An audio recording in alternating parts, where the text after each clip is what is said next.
Who's not coming down the track? Who's not coming down the track? It's a mean machine in red and black. Mean machine in red and black. Ain't nothing finer in the land. Ain't nothing finer in the land. Them drunk obnoxious Georgia fans. Them drunk obnoxious Georgia fans. Go, go! Go, go!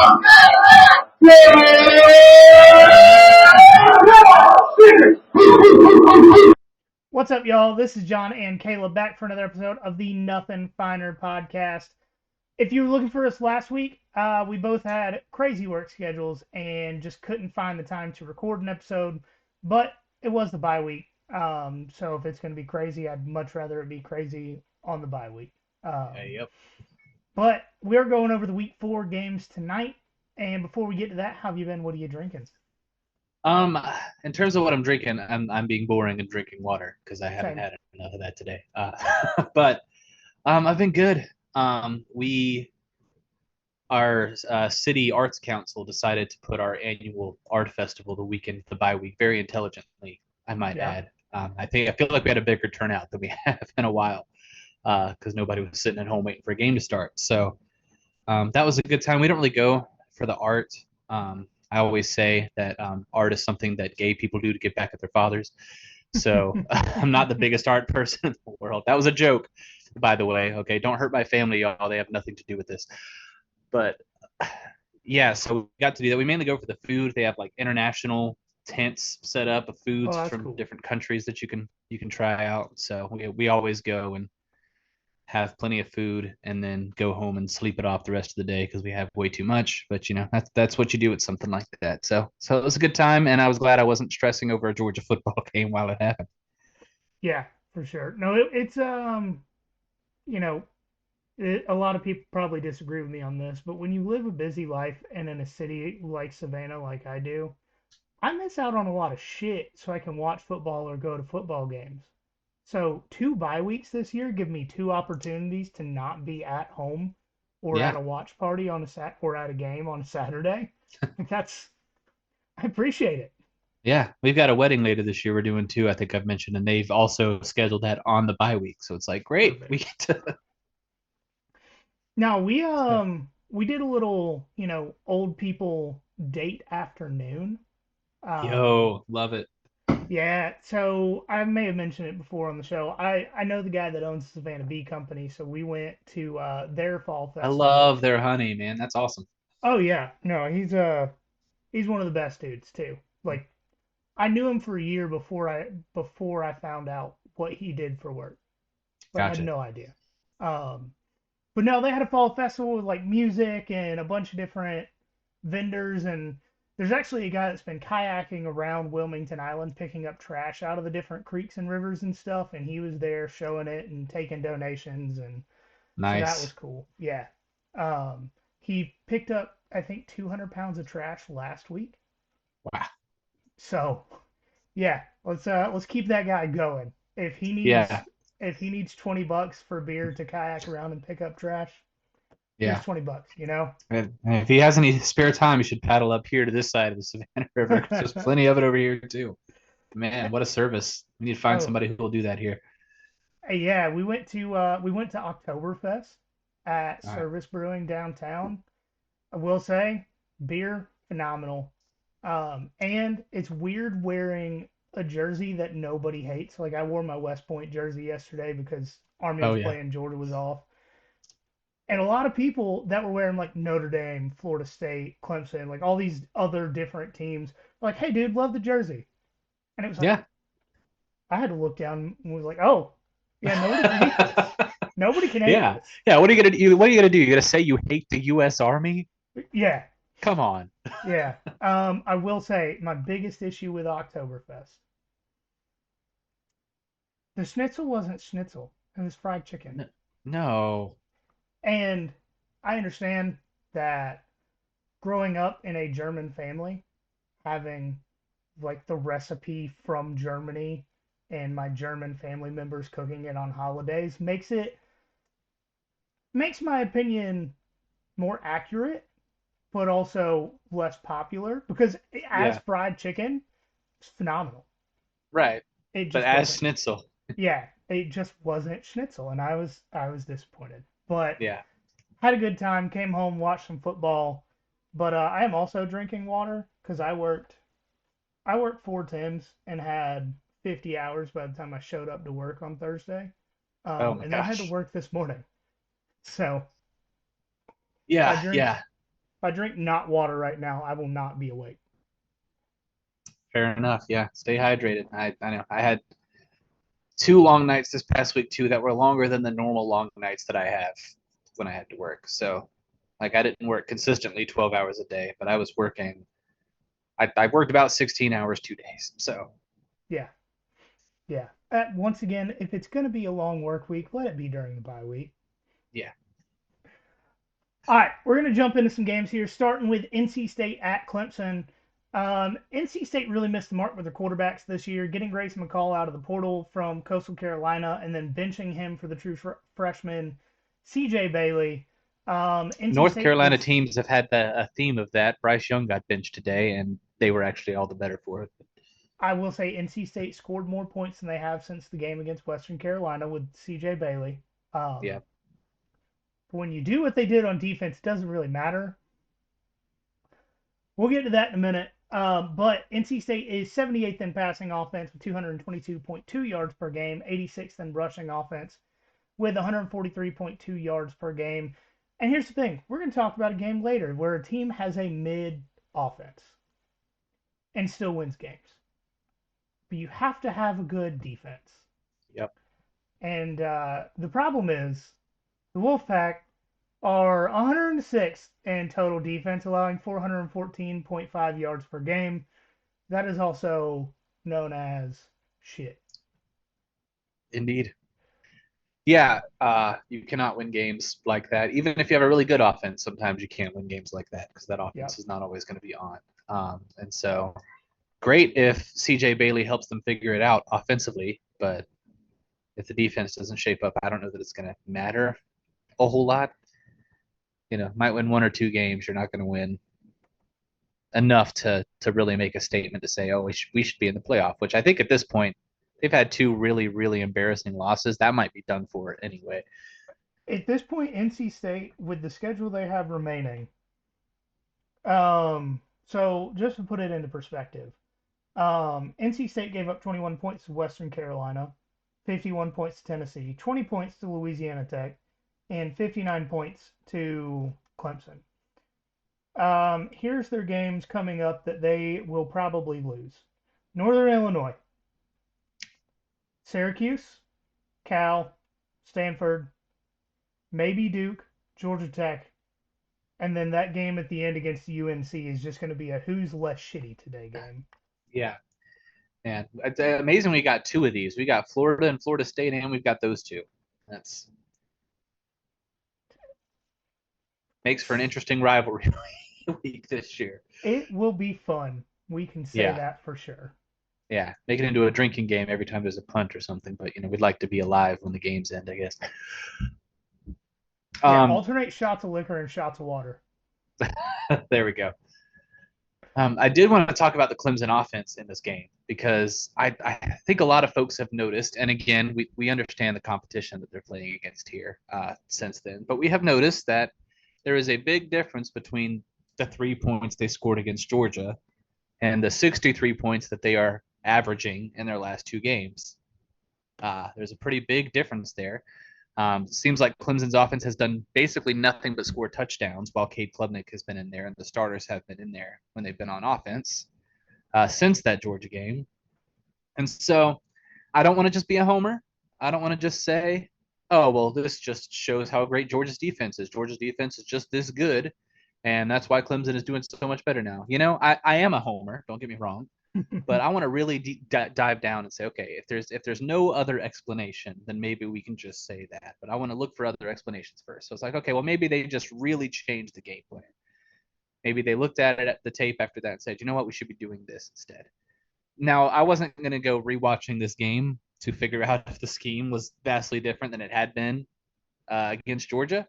We just don't have the time for that. But I did look in and see, okay, I could probably, if I see how many passing attempts versus rushing attempts they're doing every game, that could at least give me some kind of idea as to if there was a shift there with the offensive scheme. Hopefully that makes sense to you. And what I found was that against Georgia, Clemson attempted 29 passes and rushed 23 times. Now that does include sacks, but you can balance that out with, well, a lot of that they probably threw a little bit more at the end of the game when they were down. They had 5 yards per attempt when they were passing against Georgia, 2 yards per attempt rushing the ball, which is yikes. Yep. So then you take it against everyone else. They passed the ball 72 times and attempted 66 runs, which, especially when you key in the fact that they were down against Georgia and probably throwing a little more, it's essentially the same ratio between these 2 games. Yeah, close enough that it's not significant. So again, you can't just tell from statistics this scheme has changed, but that ratio being basically the same tells me they're not changing things too drastically in that department. They are spreading the ball around a little bit more now, but that looks to me to be more to do with them bringing in the second string at the end of these games than it does with them just really making a key game plan change to include more receivers. There is one key difference, though, statistically that I did notice, and that is that Clemson has gotten 15 to 20 more offensive snaps in each of these games than they did against Georgia. Not just altogether, each game, they've gotten 15 to 20 more snaps. So that led me to think, well, maybe, Clemson's defense stepped up. Maybe they just let Georgia have some long, sustained drives, and they didn't do that against other opponents. And that's why they had more snaps in these other games. So I looked at that, and I said, okay, what was the length of Georgia's average drives against Clemson? It was 5 plays, which isn't great already. 5 plays per drive is not going to get you a whole lot. Clemson's other opponents have also had about the same number. I think Appalachian State had about 4.9. NC State had about 5.8. If you take away most of the second half when most of Clemson's backup defense was in, it's closer just to that 5, maybe 4.8. So it's not like their defense struggled getting off the field against Georgia compared to these other teams. It's that their offense couldn't stay on the field by the look of it if they weren't getting as many snaps. So to answer the question, Georgia's defense is just really freaking good. That's about the only explanation that I'm left with at this point. Clemson's second string defense did give up 28 points in the second half to NC State. So maybe they have some depth issues to worry about on defense. But it looks like they've got a pretty solid starting group on defense, and then what looks to be actually a really good offense, much better than we thought after week 1. So they honestly have a pretty good chance to win the ACC. They'll definitely give Miami something to think about. So what I understand from that is when I said Clemson is a surefire favorite to play in the ACC championship, and it really comes down to, is Miami as good as people are saying, or can another team step up? I was correct. Yeah, I would say you were 100% correct. But and I had to ask because every time we do deep dives into a team in the off season, I'm like, oh shit, dude, they're so good. I don't understand how anybody's going to beat them. And then, Purdue happens or Virginia Tech happens, and suddenly I am like, oh, huh. Maybe returning production doesn't mean much if they didn't produce last time. Yeah, that is something that Tennessee should have learned last season too. But yes. All right. So I hope you guys enjoyed that because Caleb put a lot of time and effort into that. I didn't even know where to begin on looking into it, so I appreciate it. Oh yeah, not a problem. I love doing that kind of stuff. Something that no one loves, the USC at Michigan game. Yep. I'll be honest, I didn't watch a ton of this game. For whatever reason, Fox hates multi-view on YouTube TV. And the only way that I could find to watch this game was to either watch like MAC games and this, or just watch this. And there were so many other games that I wanted to watch that were on. I said, I'll just keep an eye on the score. Yeah, that's fair. I had to fight with the Fox app on my phone to let me in to watch this game, and I almost gave up on it. But I did end up tuning in on my phone while I watched other stuff on the TV. So I did actually get to see this dumpster fire of a game happen. where they spelled "you're" wrong in the stadium. Yeah, on the Tron, trying to hype up the crowd. I don't know if you've seen the picture of it on social media, everyone, but they tried to hype up the crowd by putting on the thing, Lincoln Riley thinks you're quiet. To which I say, Lincoln Riley thinks my quiet what? Finish the sentence. Yep. They spelled it Y-O-U-R.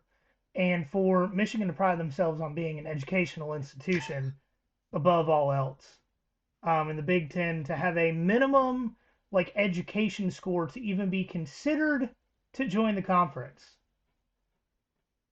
that's a tough look. Yeah, that's not great. But I will say the main thing I learned from this game, it was not about USC or Michigan. It was about LSU. I learned that LSU isn't good watching this game. USC's offense was not very good in this game. I've had people tell me, like, look, they had a 100-yard rusher. But if you take away the 65-yard touchdown run that he had, he averaged 3 yards a carry. Then people say, well, Miller Moss had almost 300 yards passing. Yeah, he threw the ball 52 times to get to that number. He had about 5 yards per attempt, which, as we discussed in the Clemson and Georgia game earlier, is not that good. He went the USC offense, they went 3 and out 5 times. And they had turnovers on back-to-back drives, one of which went for a touchdown. I did see that highlight. Yeah. Just to compare, would you agree with me that Georgia's offensive performance was pretty bad against Kentucky last week? Would you agree with that statement? Yeah, I think that's a very fair statement. Yeah. So just for the sake of comparison, Carson Beck averaged about 6.5 yards per attempt in that game, which isn't great, but it's a lot better than what Miller Moss was doing. And they, depending on how you look at 3 and out, so I'll ask you, if a team gets the ball in their opponent's territory and kind of goes 3 and out, but kicks a field goal so they get points, do you count that as a 3 and out or no? Yeah. Okay. Yeah. We'll be generous and count that. In that. plus territory, you're not able to move it. You still come away with points. At the end of the day, that is a disappointing drive. You're starting with house money and still losing most of it. Cool. Doesn't really matter because when we count that one, that's still only 3 and outs Georgia had this game. And we can agree that offense was disappointing. USC had 5 plus 2 turnovers. Oh. Yeah. If they didn't get an explosive play, they just could not move the ball. And that's a problem. Why don't you ask Joe Milton what happens when explosive plays are all you have to go on in an offense? You become the Patriots' second-string quarterback. That is true. And before that, you lose to a Florida team that goes 5-7. So, to me, So, to me, USC did not look good here. And now Michigan did also completely tear them up on the ground, particularly Mullings. Mullings really put in the work here on the ground for Michigan. He got almost 10 yards a carry, almost 150 yards total, which just shows you the state of USC's defense. He actually looked a lot more consistent than Donovan Edwards did. Donovan Edwards. Until EA Sports photoshops someone else into the cover of College Football 25. Yeah, they absolutely need to. Arch Manning is definitely going to be over Quinn Ewers too, the way they keep talking about him. But yeah, Edwards, without his explosive 41-yard run, he averaged just 2.5 yards per carry. So the thing about Donovan Edwards is, just because this is primarily a Georgia podcast, Donovan Edwards is a lot closer to Kenny McIntosh without the strength. And I don't mean that in a negative way. I mean, there were games in 2022 that Kenny McIntosh led the team in receiving yards. Yeah. But he also had the strength to run between the tackles, and that's not really something Donovan Edwards is built to do.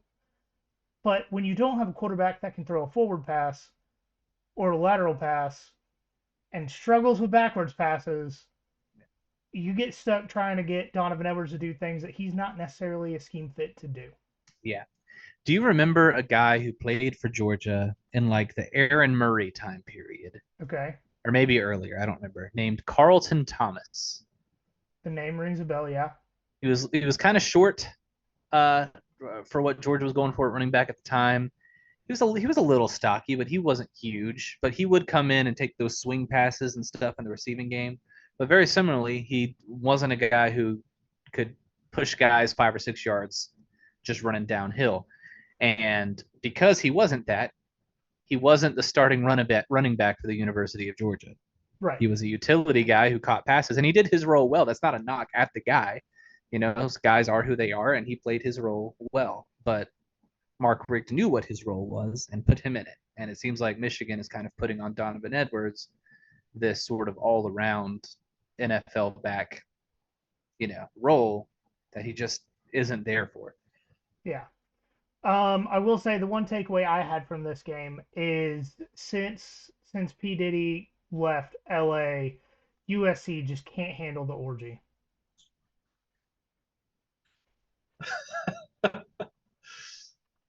Oh, somewhere RG3 is laughing very much.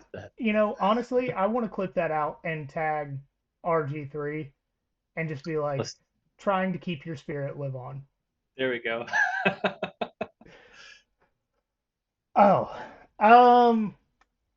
Let's talk about Utah and Oklahoma State. And this was an interesting game because a lot of people are saying Oklahoma State had what it takes to get to the Big 12 championship, potentially the playoff. But Utah proved, and especially with the help of Kansas State, just soaking up an L up. How about the whole state of Utah this week? Yeah. BYU actually helped out Utah, so that's interesting. Yeah. But Utah is 100% the team to beat in the Big 12, even without Cam Rising. And I know the offense is nowhere near as explosive as it is with Rising under center, but true freshman Isaac Wilson went 17 of 29 for 207 yards, 1 touchdown, 1 interception. Hey, not great. That's not great. It'll do it, though. Apparently, it'll get you the win. But like we talked about up above, when you have a defense that does what Utah's defense does, yeah, that is a perfectly fine day. And especially when the offense gets bolstered by Micah Bernard going off for 182 yards. That helps. Brent Keithy, meanwhile, did his best Brock Bowers impression: 4 catches, 74 yards, and a touchdown. 1 carry for 1 yard, another touchdown. And his receiving touchdown may be the most disrespectful touchdown of the year already. If you haven't seen it, I don't think I saw this one yet. The Oklahoma State defensive back, he's 20 yards away from Brent Keithy when he makes his catch at the 5-yard line. And the Oklahoma State defensive back just stops and turns around. He doesn't try to run and make the tackle. And Brent Keithy holds the ball like he's about to throw it in one hand, no ball security, and just slowly walks into the end zone. Oh, man. Those last 5 yards took a solid 3 seconds for how slow that walk was. And the thing is, he's staring down the defensive back while he does it. Might be the most disrespectful touchdown of the year, and we're only in week 4. Oh, yeah. I got to find this at some point.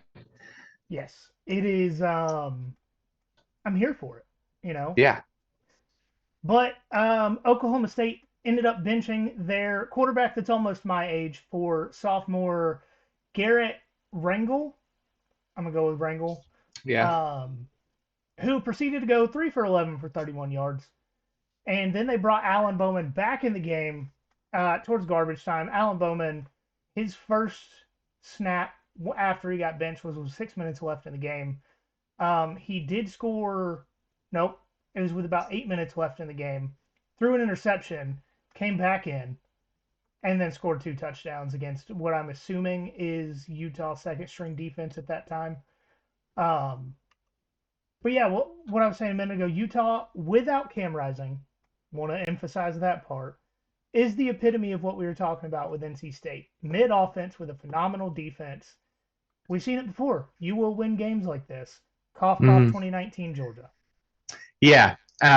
One thing I wanted to look at, I wanted to see, because I didn't get to watch a whole lot of this game.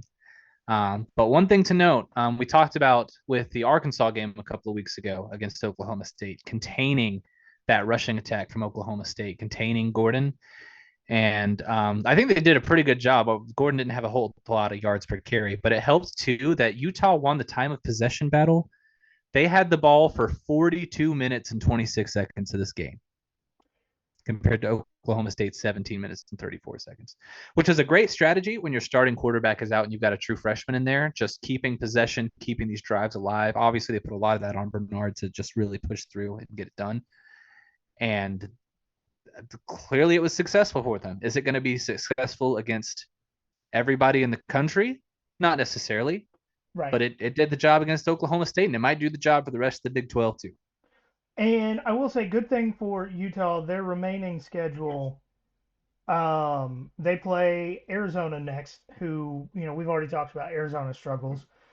Arizona State, who, if their running back Scatteroo can't get going, they don't have an offense. TCU, October 19th. Houston, October 26th. BYU is probably their next toughest game, just based on matchups, and that's November 9th, who I would assume Cam Rising is back for that game. You'd imagine so if he hasn't hurt himself again. Poor guy. Just. Yeah.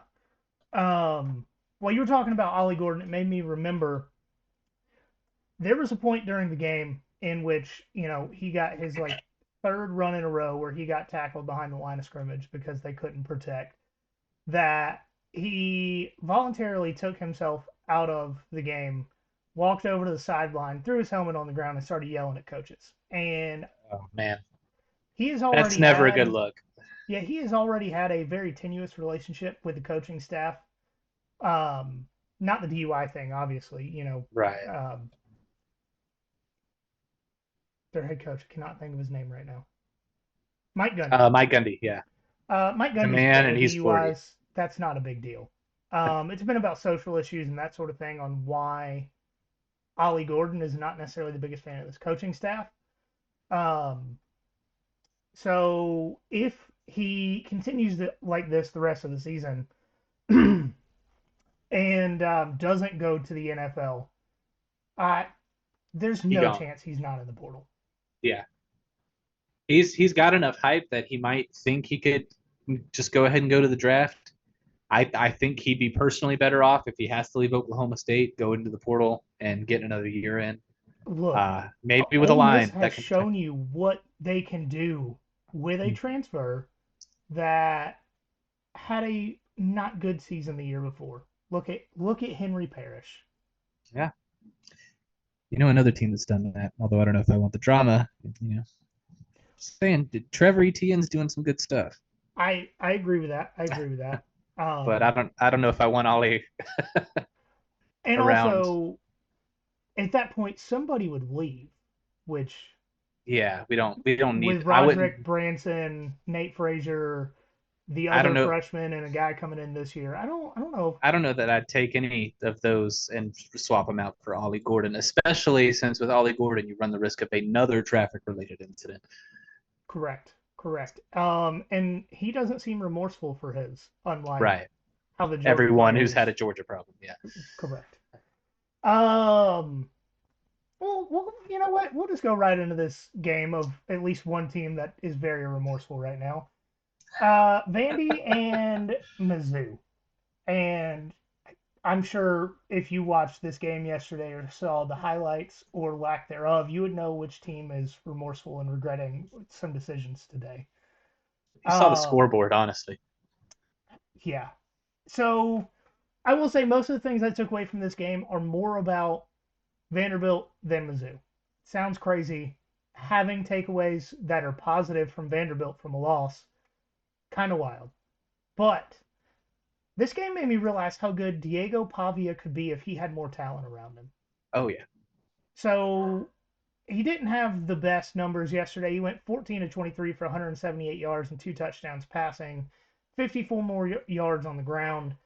But that's 54 yards rushing when he had at least 50 yards negative from being sacked. Yeah. I wish I would have looked up the sack-adjusted rushing yards. Yeah, he had to have over 100. I mean, dude was all over the field. It felt like making plays, which somebody on that Vanderbilt team had to if they were going to have any success. Yeah, I am actually trying to see if I can. I'll find it and talk about it next time. But this Vandy team is really what I think Vandy has needed to do for years, and be a modern version of the triple option.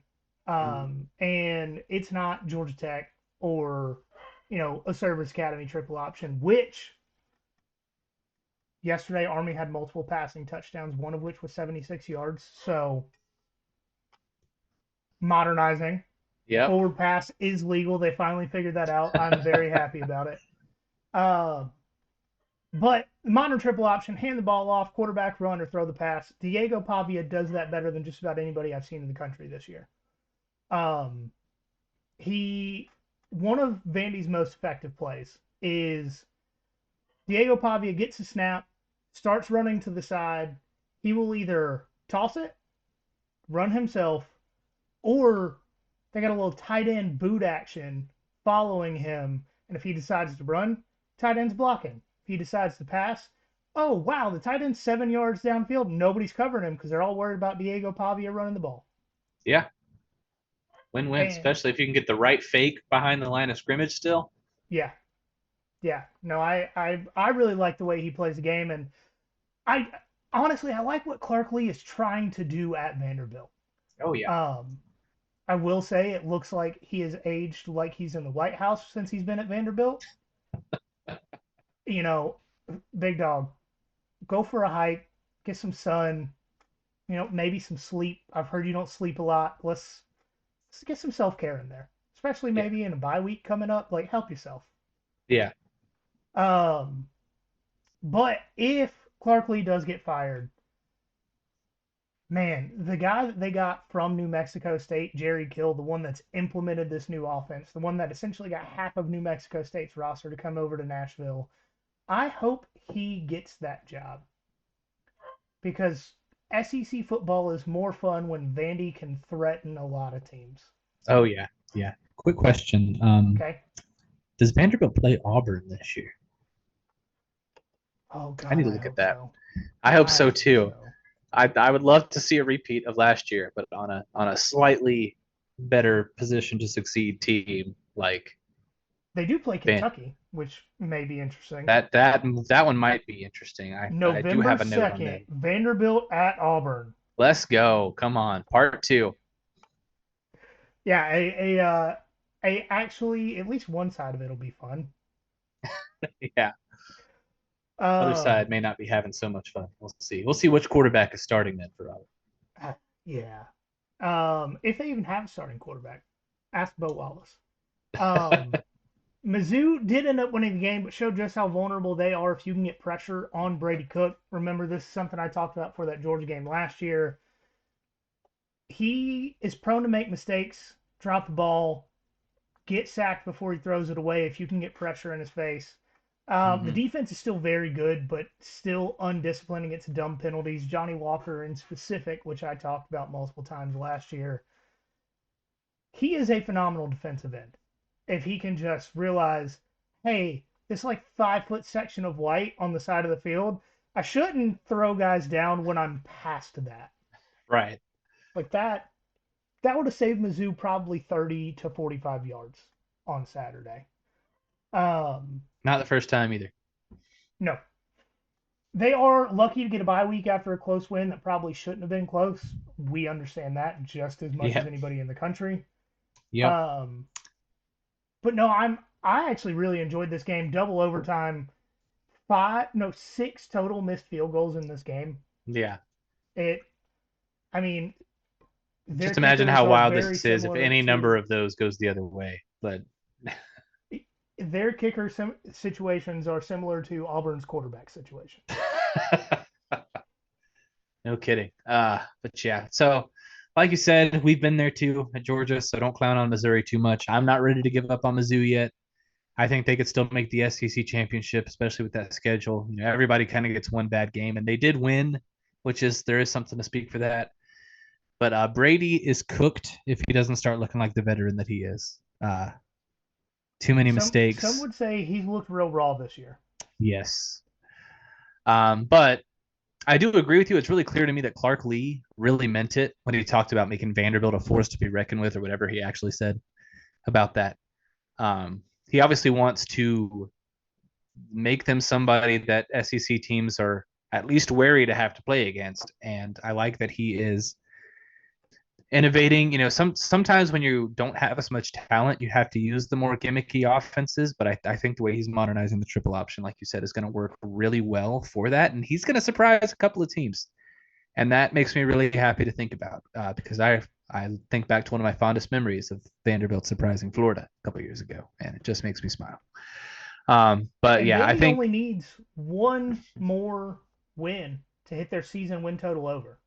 Let's go. All right, whoever bet on that, you're about to make some bank. I do think it is safe to say that other than that Georgia State fiasco, Clark Lee has outperformed expectations for this year so far. Oh, for sure. No, like I said, I hope he gets some more time. I hope they can get some more talent in, probably from FCS and lower group of 5 teams to entice Diego Pavia into staying in Nashville. Because he's going to get offers. Yeah. I think they're fun, and more importantly, Georgia doesn't have to play them this year. So let them go 9-3 for all I care. Yep. Absolutely. Man, the most disappointing game of the year so far, in my opinion. Tennessee at Oklahoma. Yeah. And I think this will be one of our shorter breakdowns from this week because these teams are both who we thought they were. Yeah. And that's not necessarily positive on either side. If you've been listening to us so far this season. Yeah, we started to warm up a little bit on Tennessee, but on their talent, I think, not their behavior. That's true, but I on their players, not their fans, for sure. I think we're reverting a little bit though to where we thought they'd be at the beginning of the season. Yeah, so Oklahoma struggled on offense. They ended up benching Jackson Arnold after he had 2 fumbles, an interception, and a safety in the first half. I will say that I also liked what I saw from Michael Hawkins, the backup quarterback that came in. Just like the commentary crew said, y'all know I'm not the biggest fan of Kirk, but from a young guy, the fight he had after getting his ass beat repeatedly and still, hey guys, we might be able to make a comeback. I'm going to try to dive over this defensive lineman that's probably the largest human being I've ever seen in real life. Yeah. And hope I make it, which he didn't, but still the cojones to get up there and do that in your first, not even start, just your first significant playing time. He's a true freshman, and so far this season he has had 12 snaps. Yeah. Before he got pulled in against Tennessee. I will say Tennessee's defense is good up front, and they're good downhill in the linebacker core of the secondary. If they can chase down a running back, they are very good. But in those very few times that Oklahoma had a chance to throw the ball, they were able to throw them. They were able to get some yards passing when they had a chance. Yep. And that should be concerning Tennessee fans because their downfall recently on the defensive side of the ball has been their inability to stop the pass. Yeah. Hey, Shane Beamer, how you doing? I'm not sure how many teams are going to have offensive lines good enough to give the quarterback time with how good Tennessee's defensive front is. But, whether it's a boot action or play action or something to get your quarterback more time, their secondary is definitely beatable. And we're going to deep dive into Nico just a little bit. Yeah. I spent a lot of time on this and ended up deleting like 2 paragraphs because I realized I was going too deep. But Tennessee fans and some members of the media will try to get you to buy the Nico hype. If you're tempted, let's look into it because I know there's a lot of people that are, and last night during the commentary crew, I'm pretty sure they said he should be on Heisman watch list. Highly disagree with that. But yesterday he was 13 to 21 for 194 yards and 1 touchdown. That's okay. Oklahoma does have a good defense. That Yeah, I've seen it's a not lot bad. worse. Yeah. So one of the websites I've been using for advanced stats recently, it's called BCF Toys. I don't I don't know why. I don't really care why. They not You got only stats. have they not only have a ton of stats, but for every different advanced stat they have explanations. Oh, love So that. When if you're an yeah, idiot like me, you can actually see what they're talking about. correct.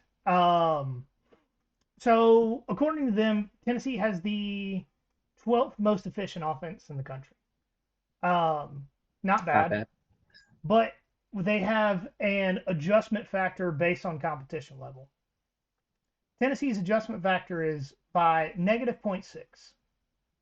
They have Tennessee's strength of schedule so far into the season at, I want to say it was 78. Ooh, that's low. To put that into perspective, Georgia's is positive 0.71 based on the level of competition. Georgia was in the top 20 for the games they played so far, and they've played three. One of those was against an FCS team. So, perspective. Yeah. Um, and meaning that Georgia's offensive stats were boosted by 0.71% positive, Tennessee's were 0.60 negative. And I think we really need to see Tennessee's team, and especially their offense, against a real opponent before giving their offense any sort of flowers. They're currently ranked seventh in the country, seventh most efficient team in the country. That's offense and defense. But they have the 53rd ranked strength of schedule so far. And that is including the Oklahoma game. Yeah, we'll definitely need to see how this goes into SEC play for sure. And only 3 weeks until they play Alabama. Yeah, they got some stuff to work on. And you pointed out Nico's stats 13 for 21, 194 yards, and a touchdown. That does not sound too bad. But what would concern me is that over half of his passing yards in that game came from just two passes. If you take away those two, he's 11 of 19 with just 86 yards, 4.5 yards per attempt without two deep balls. Wait, I thought Tennessee fans were calling Carson Beck check down Beck. Yeah, I know. You know, to be honest, if I'm a Tennessee fan,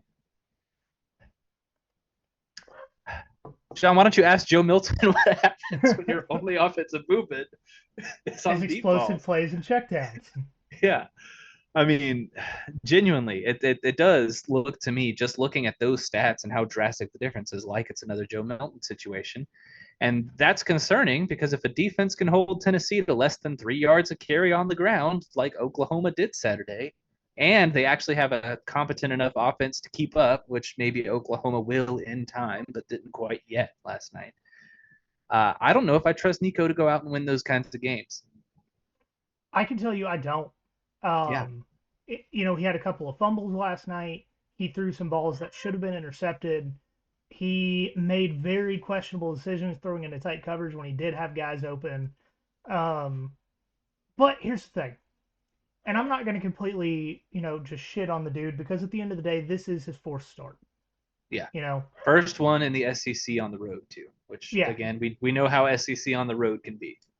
you're playing a night game in Oklahoma in their first SEC start. It is your first SEC start.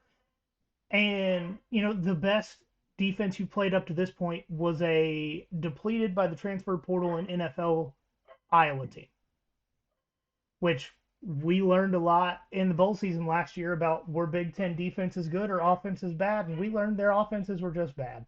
Yeah. Shout So, out to Iowa, by the way, for putting up over 30 points this week. Nepo baby got fired. That's why. Yep.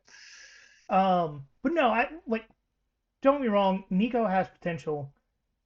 We're 5 games into his career. Give him another year.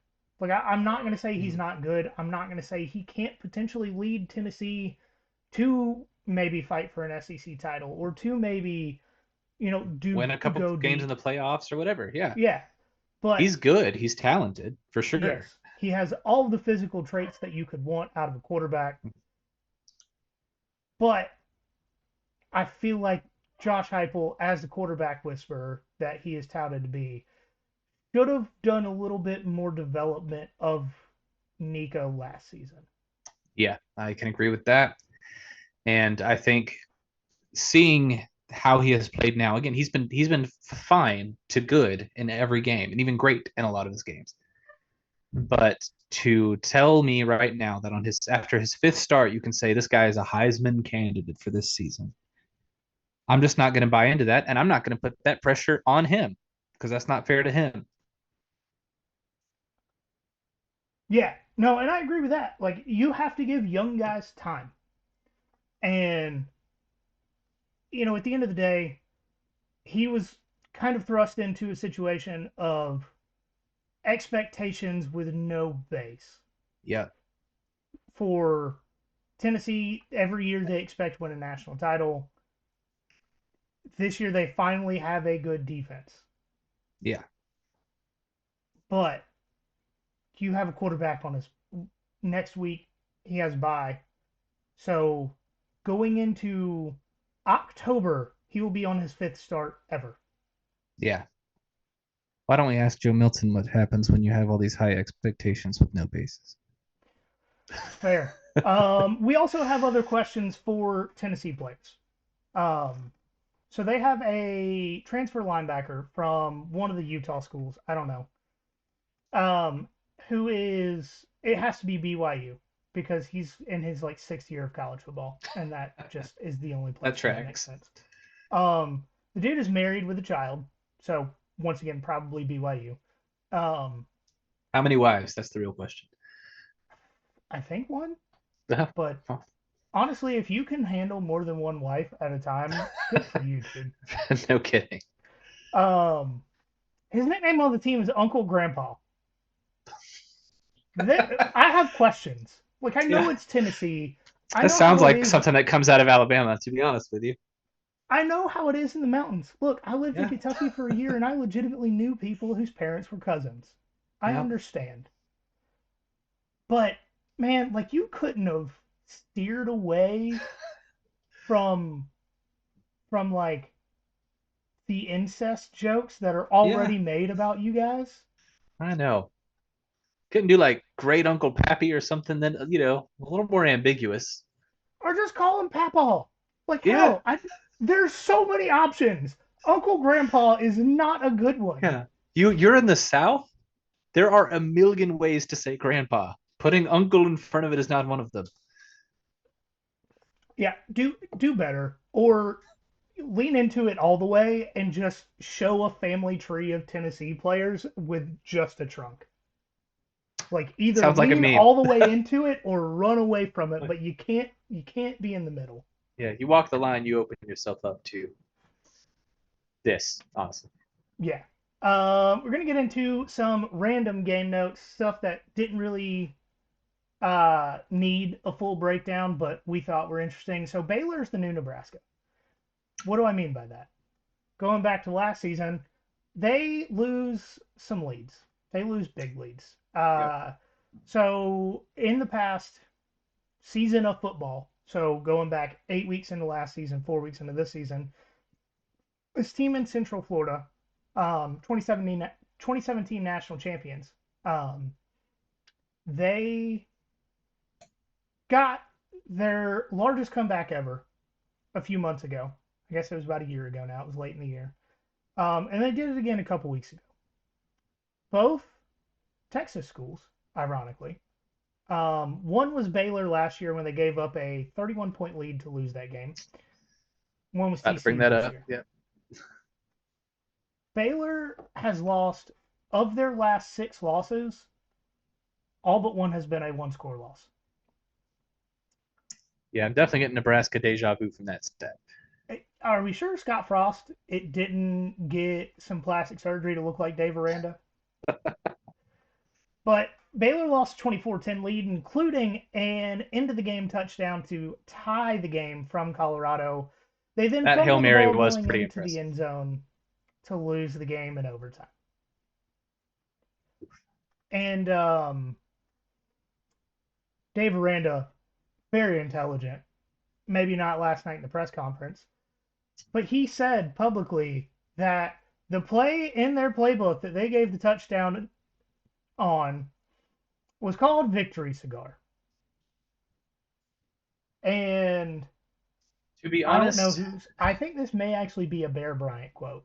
And, you know, is what it that is. Prevent defense only prevents you from winning. yeah, calling that victory cigar is kind of like saying you will um, order a Taco Bell beefy 5 layer burrito and put it in a place where the sun doesn't shine if your team loses. Just you're just asking to be made fun of for doing that. Yeah, and it took a while for Florida State to recover from their Twitter booth. That's So true too. we'll see how it goes with Kansas State. Um, Ohio State is still blowing out lesser teams and acting like they've won the national championship. Big loser energy coming out of Columbus. But with the 131st ranked strength of schedule so far this year, they have still given up 2 touchdowns. Now, from what I understand, Georgia's strength of schedule is much, much higher than that. How many touchdowns has Georgia given up this season? 0. Huh. Anyone else done that this year, even with much worse schedules? Ole Miss?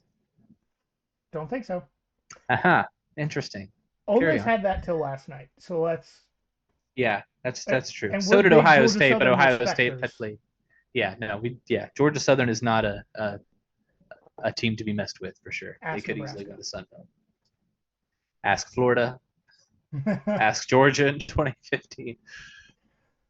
The next bullet is just LOL at UNC losing 70-50 against James Madison in Chapel Hill. In a Not football game. not a preseason basketball game. It was a football game. Ouch. And LSU broke the SEC Nation streak of home losses, but the home team not covering is still alive. And go ahead. I was going to ask, do we know where they're going this week? I don't. But see if Google knows. They rarely go to the same place College Game Day does. Yeah. So I do doubt they'll be there. I don't see anything about SEC Nation. I'd actually bet money that they are going to Arlington for the. Yeah, that's kind of what I was thinking too. But the last note that I have is it's just odd. There were in the games that I watched yesterday, so not even all across college football, there were 3 safeties, which is a lot for just a random Saturday. Yeah, I noticed that too. I just kept seeing weird scores pop up. I'm like, what happened there? Oh, another safety, really? It is odd. Actually, SEC Nation is going to be at Oklahoma Auburn in Auburn this week. Interesting that they choose to go to a game that's probably going to have very little offense in it. But you do you, SEC Nation. Yep, is what it is. I would pay money to be in the production meeting when they inevitably have to bring up the Bo Wallace rant at Auburn. Yeah, they're going to have to. They have to. Yeah. I haven't been able to prove him wrong. Yeah. That's kind of the first piece you have to discuss there. If he's correct, you can't get mad at the guy. Yep.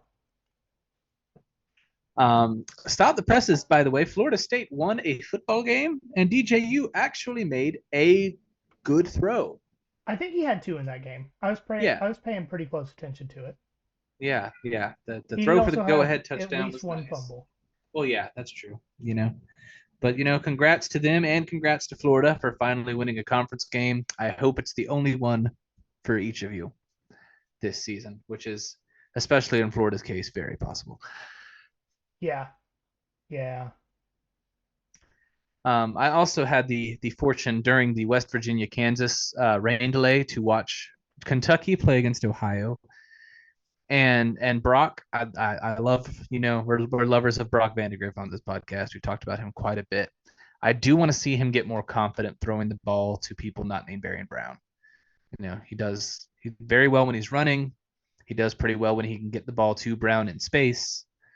But I want to see him develop that connection with his receivers because I still think he can be really, really, really good And they at have that a good quarterback tight position. end there too. So it's not Yeah, only like he has other options, you know?